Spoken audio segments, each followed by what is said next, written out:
Auzubillahi minasyaitonirrajim. Bismillahirrahmanirrahim. Assalamualaikum warahmatullahi wabarakatuh. Okay, hari ini kami akan membentangkan instrumen soal selidik kajian linguistik strategi pembelajaran Nahwu Bahasa Arab di sekolah-sekolah menengah agama negeri Seman Perak. Saya Nur Amalin Aisyah binti Nazri dan rakan saya Suryati binti Anwar. Okey, pengajian Nahwu Bahasa Arab ni adalah satu pengajian lah yang memerlukan kepada kaedah yang sesuai di samping beberapa faktor yang perlu ada untuk mewujudkan minat pelajar dan ianya juga untuk mencapai objektif lah seperti yang kita rancang dalam pengajaran Nahwu Bahasa Arab. Perhatian mesti diberikanlah kepada bahasa itu sendiri yang terdiri daripada pelbagai cabang. Pertama sekali adalah bacaan dan kefahaman, mutalaah, pembentukan ayat, karangan, insya, teks dan hafazan, penulisan, imla khat, nahwu sorof, kesusastraan adab dan juga ilmu balaghah. Beberapa implikasi dan cadangan dikemukakan oleh pekaji untuk bantulah guru ni untuk terapkan strategi pembelajaran untuk dengan lebih berkesan semasa pengajaran Nahwu dilaksanakan. Okay, latar belakang kajian. Metodologi kajian yang dijalankan adalah menggunakan kajian kaedah tinjauan terhadap sampel. Pemilihan sampel adalah secara rawat berserata. Instrumen kajian ini terbagi pada dua, ada maklumat latar belakang pelajar dan juga soal selidik strategi pembelajaran bahasa Arab. Okay, instrumen kajian ini menggunakan skala Likert tahap 1 sampai 5. Data telah dianalisis secara analisis deskriptif menggunakan kekerapan mean, peratus dan sisihan piawaian dan analisis inferensi untuk menguji hipotesis kajian dan melihat perhubungan yang wujud antara boleh ubah bersandar. Okey, dari sudut sumber asal instrumen pula, kajian ini sebenarnya dia menggunakan berdasarkan soal selidik strategi pembelajaran bahasa Arab yang digunakan oleh Kamarul dalam penyelidikannya setelah diadaptasi daripada SILL versi 7.0. Instrumen diukur menggunakan skala Likert 5 mata dan item-item instrumen ini diserahkan kepada penilai lah bagi memastikan aspek dan regularas bahasa yang digunakan adalah betul, konsepnya bertepatan dengan konstruk kajian. Okay, item ini dihantar melalui email kepada pensyarah juga, kepada pensyarah dekat UNISA dan juga UKM untuk menilai dia sesuai tak dengan konstruk yang diukur dalam kajian dan bertepatan tak dengan objektif kajian.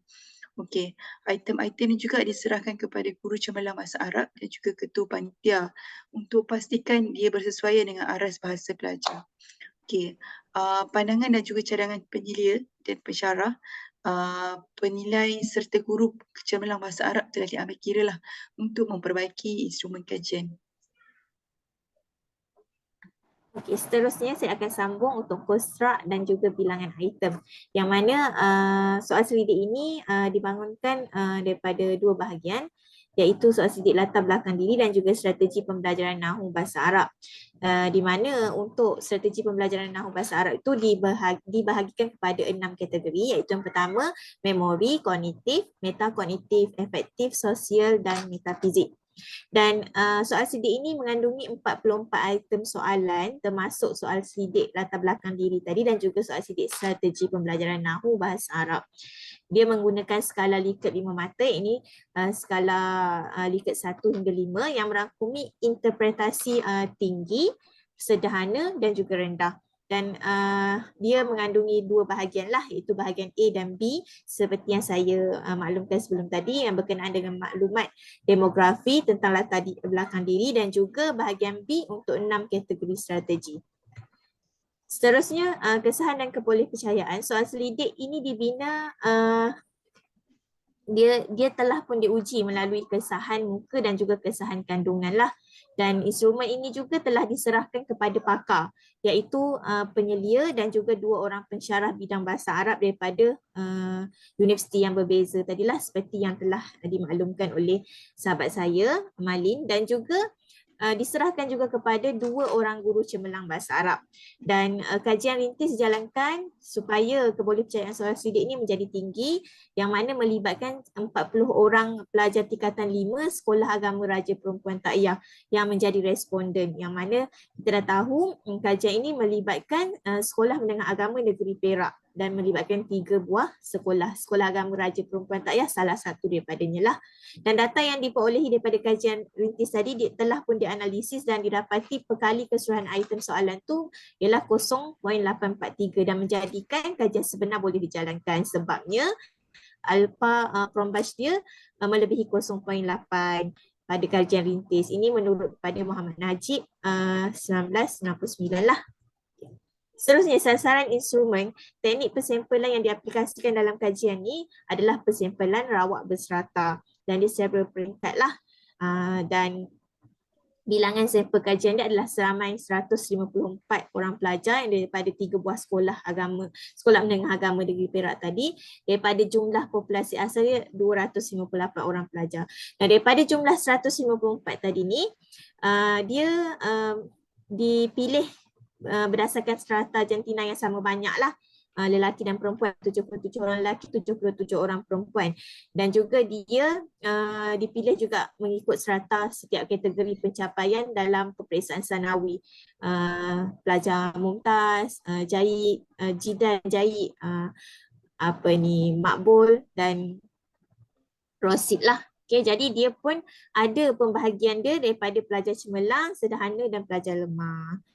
Ni yang saya dah maklumkan tadi, dia melibatkan 3 buah sekolah agama lah, sekolah menengah agama yang di bawah kelolaan Jabatan Hal Ehwal Agama Negeri Perak. Okey, seterusnya saya serahkan kembali kepada saudara Elin. Okay, seterusnya adalah ulasan mini kajian. Satu mini kajian kami telah laksanakan menggunakan instrumen strategi pembelajaran Nahwu Bahasa Arab. Sasaran responden ialah seramai 10 orang yang terdiri daripada 5 orang lelaki dan juga 5 orang perempuan. Pelajar tingkatan 5 di SMK Ma'had Hamidiyah Kajang. Kesemua responden ini telah menjawab soal selidik lah sebanyak 44 item soalan melalui Google Form yang dikongsikan secara atas talian. Okey, ini analisis data mini kajian yang kami telah lakukan. Kita telah bahagikan kepada 2 kategori. Kategori pertama adalah kategori jantina dan juga kategori kedua adalah pencapaian Nahwu Bahasa Arab. Okey, jantina lelaki seramai 5 orang, perempuan seramai 5 orang. Pencapaian Nahwu Bahasa Arab terdapat mumtaz seramai 4 orang, jayid jidan seramai 3 orang dan jayid seramai 3 orang. So makbul dengan rosib tak ada dalam analisis kami. Okey, seterusnya adalah keputusan analisis instrumen. Terdapat tahap 5, 4, 3, 2 dan 1. Pencapaian tahap 5 adalah paling tinggi lah. Paling tinggi iaitu strategi memori yang ada 40%, strategi kognitif 50%, strategi kognitif 60%, strategi afektif 40%, strategi sosial 60% dan strategi metafizik 40%. Kalau kita lihat daripada tabel ni, di tahap keputusan instrumen ni adalah di tahap yang paling tinggi lah, tahap 5 yang paling tinggi berbanding dengan tinggi, sederhana, rendah dan juga paling rendah. Dan dia mencatat tahap 5 paling tinggi ni mencatat 48.3% keputusan berbanding dengan tahap 4 sebanyak 35%, tahap sederhana sebanyak 11.7%, rendah 3.3% dan juga paling rendah 1.7%.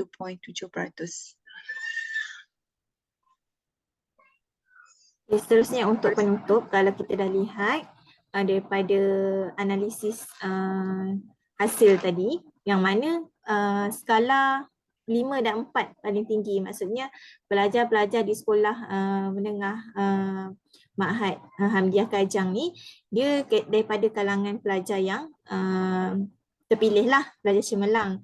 Jadi mereka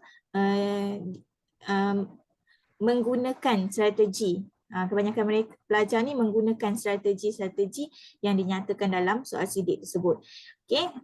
Dan dilihat strategi yang ditetapkan ni memang sesuai lah untuk kita nak kumpul data macam mana pelajar tingkatan 5 ni mempelajari Nahwu Bahasa Arab. Dan juga boleh diadaptasi dan diguna pakai oleh pengkaji lain untuk mengkaji tentang strategi pembelajaran Nahwu Bahasa Arab ni dekat tempat lain, kat kawasan lain lah, negeri atau negeri lain. Dan dia juga diperakui oleh pakar. dan mampulah untuk mengukur aspek kandungan strategi pembelajaran Nahu Bahasa Arab yang hendak diukur. Dan kita lihat kajian yang kami lakukan ni, strategi pembelajaran Nahu Bahasa Arab kita dah dapati dekat di kalangan pelajar sekolah Ma'had Hamdiah Kajang ni, dia berada dalam tahap yang tinggi lah, penggunaan tahap SPNBA dia seperti yang saya nyatakan tadi lah.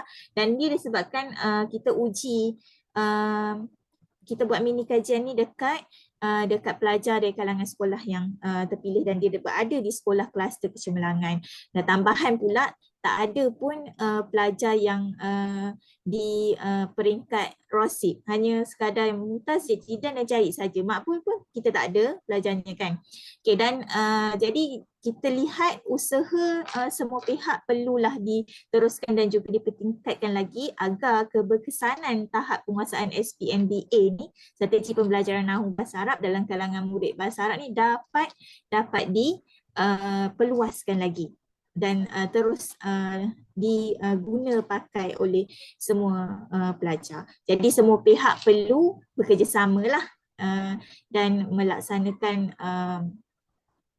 tugas masing-masing, memainkan peranan yang penting dalam usaha tersebut. Okay, jadi saya kira setakat ini sahaja daripada kumpulan kami. Wabillahi taufiq wa hidayah. Assalamualaikum warahmatullahi wabarakatuh.